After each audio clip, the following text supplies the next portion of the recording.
Nathan? Yes. All good.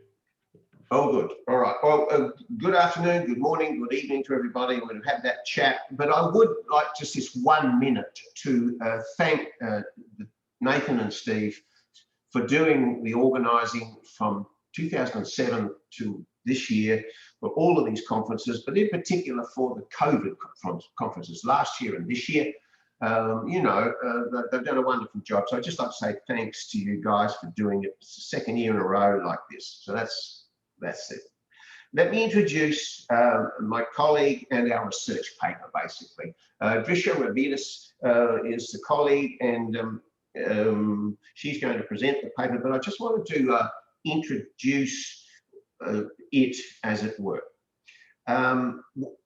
So we wanted to develop a tool, an instrument that established the level of cybersecurity within organizations.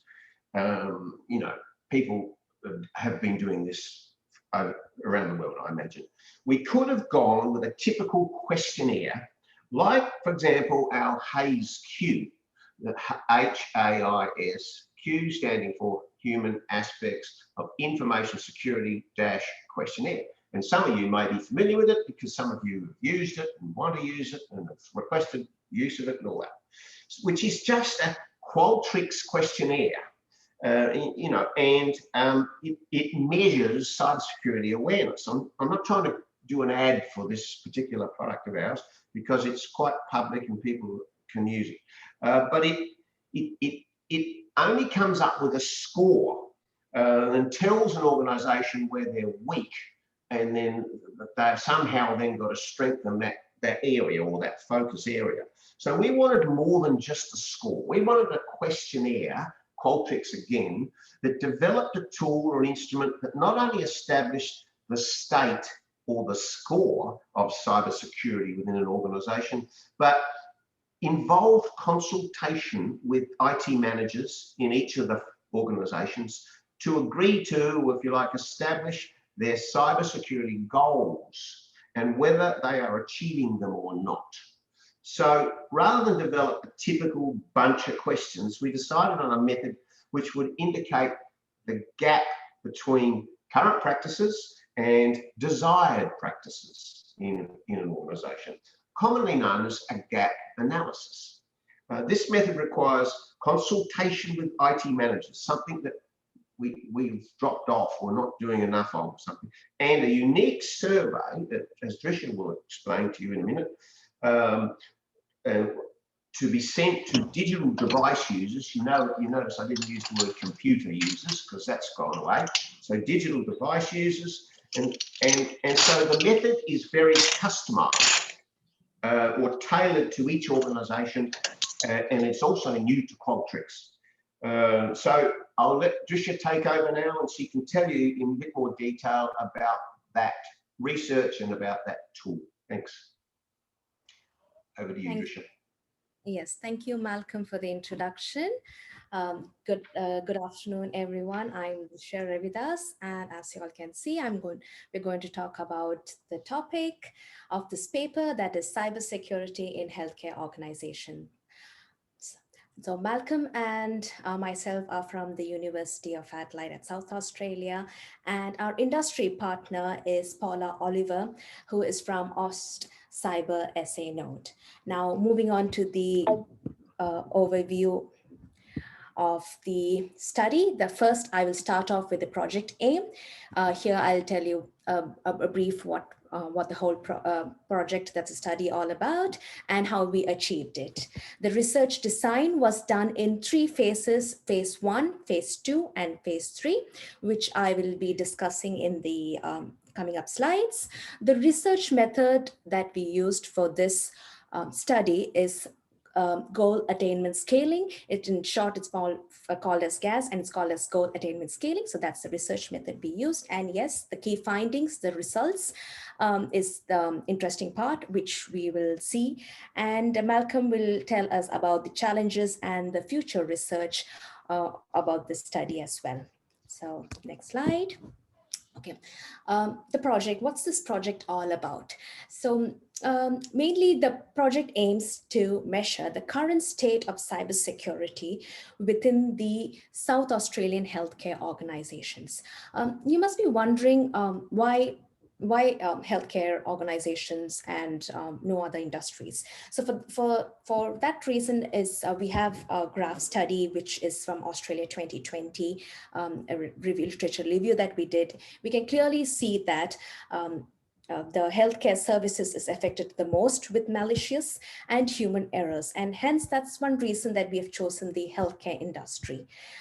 This was achieved by using the essential 8 cybersecurity practices.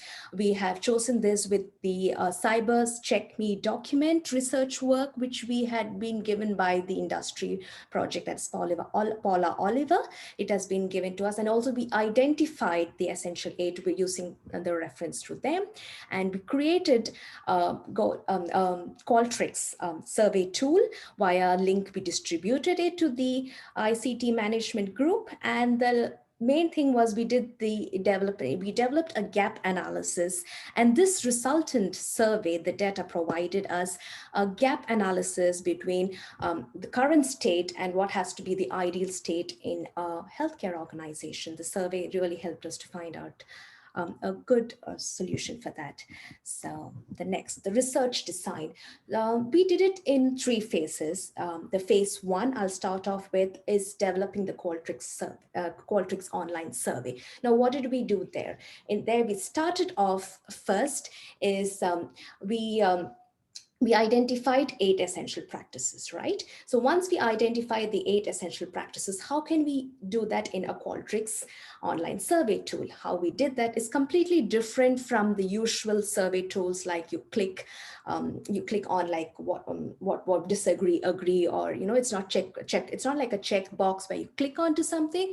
It was a different, it's like a picture. It's like a matrix table, and the respondent could click on each box instead. So it was more of a clicking on a picture, and this was a Qualtrics survey tool.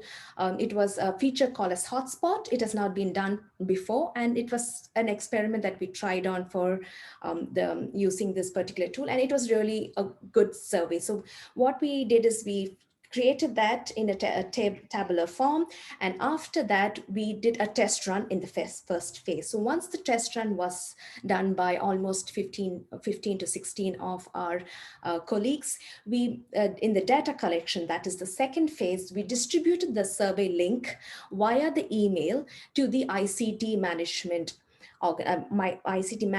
organizations. So this once the respondent gets the survey link, they click on to the appropriate controls using the tool.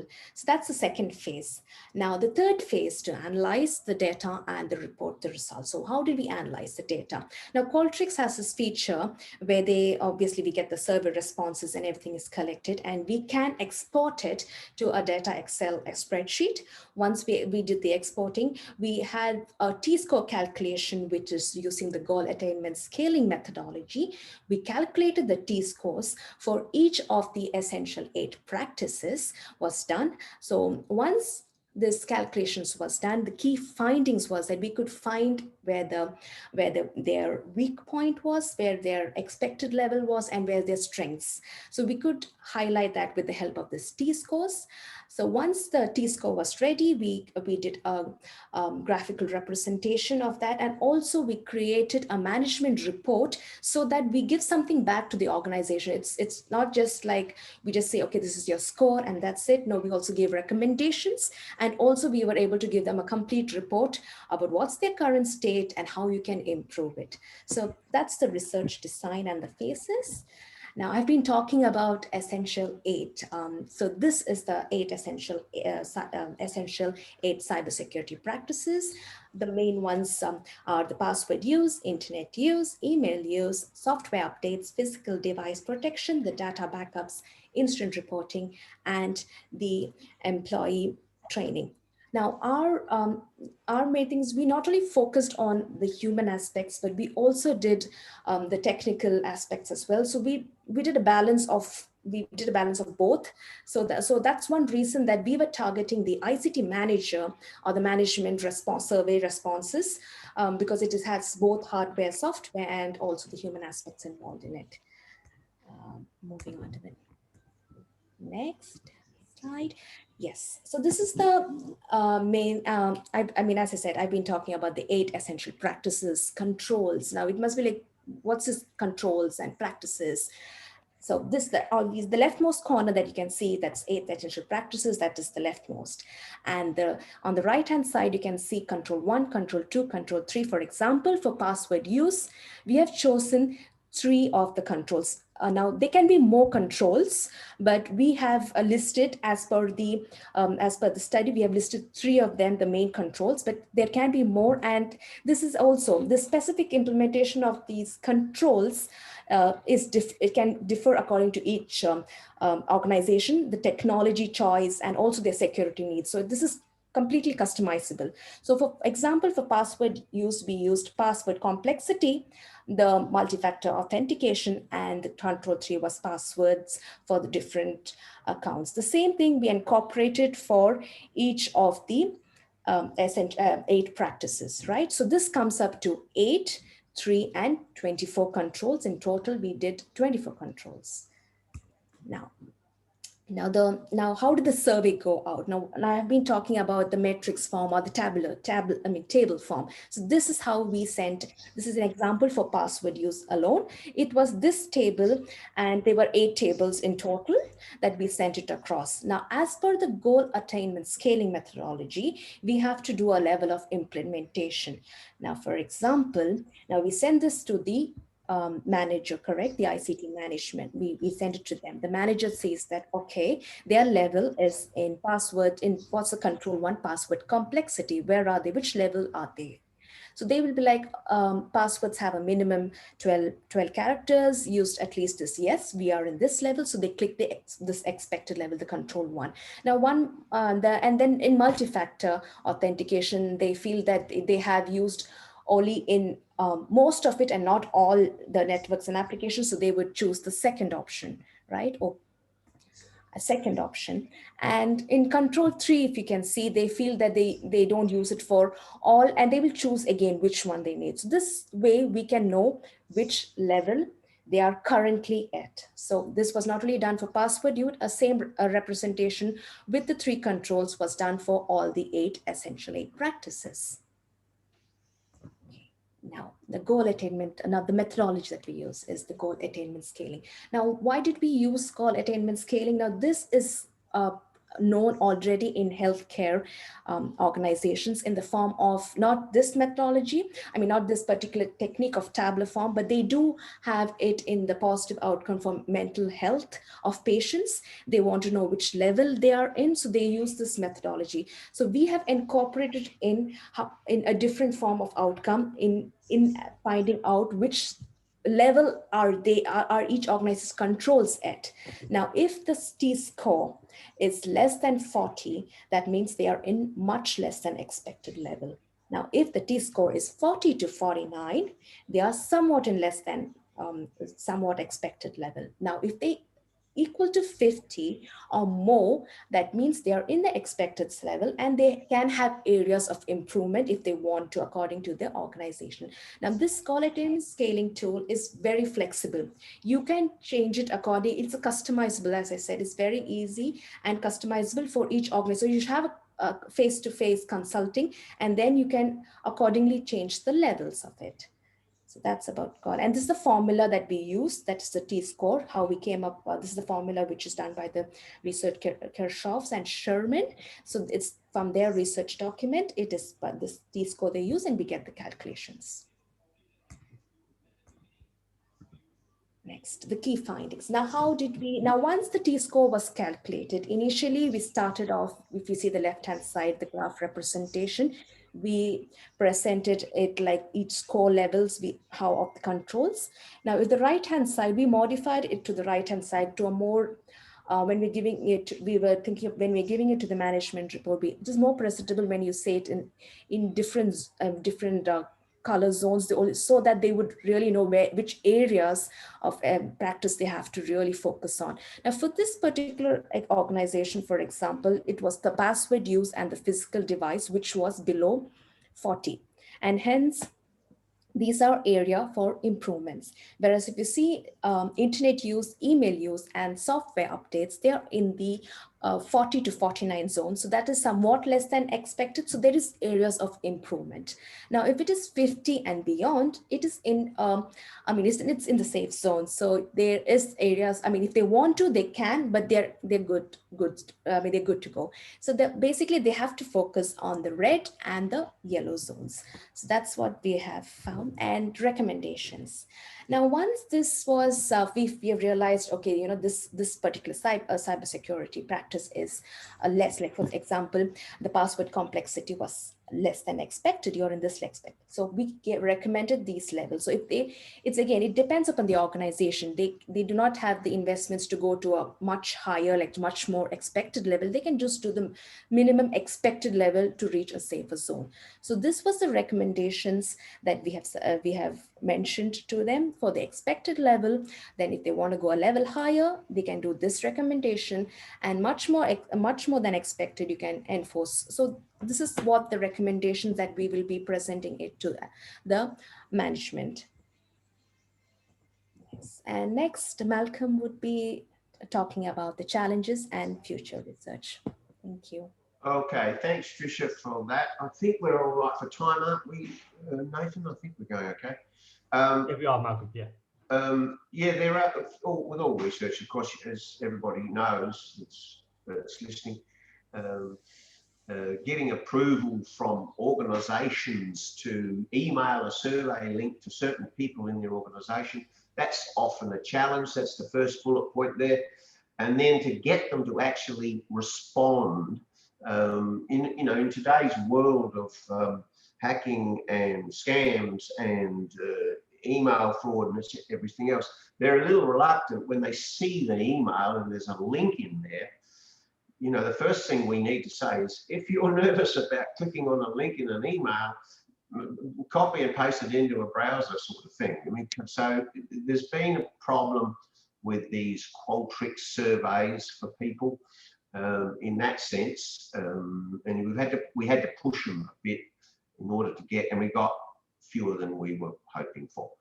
The third bullet point, in these questionnaires, they are quantitative data, aren't they, when we come out of a questionnaire, and the goal attainment scaling system tends to be a bit more qualitative, I think.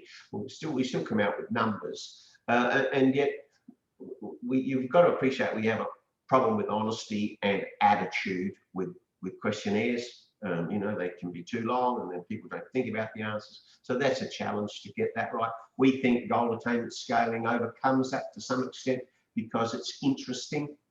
And you pick a box in a column, for example, and only one box. The fourth bullet point is this customization. We didn't do a lot of customizing. We didn't have time, but in the future, and our future research, we're going to consult with IT managers to customize the charts. We had 3 organizations we looked at, and the gas follow-up charts were the same for each organization. And one of the managers came back to me and says, I don't understand. You say this is the expected control, but I had no say at all as to what I expected. And I had to explain to them that we didn't actually consult with IT management in our brief study, our first study. In terms of future research, is gap analysis and goal attainment scaling suitable for different sized organizations? I think it is. Small, medium, large, defense industry, all of that, I think it is. I haven't got anything more to say to that. Just think it works pretty well. It certainly overcomes, you've got some other students who are developing surveys in this area, and the questions they ask will never be answered. For example, you wouldn't ask questions with a blank box saying, how do you manage passwords? And ask them to fill in. The people don't fill in boxes. And so, this approach we used didn't require that at least. And there are different types of organisations, aren't there? Defence industry, for example, I can't see them. I work with them a fair bit, but I can't see the defence industry resorting to goal attainment scaling survey instead of a typical 5-point scale questions from strongly agree to strongly disagree. Yeah, that's me done. Okay. I think the next slide, Dhrisya, is just questions. If anybody has any questions, how are we doing?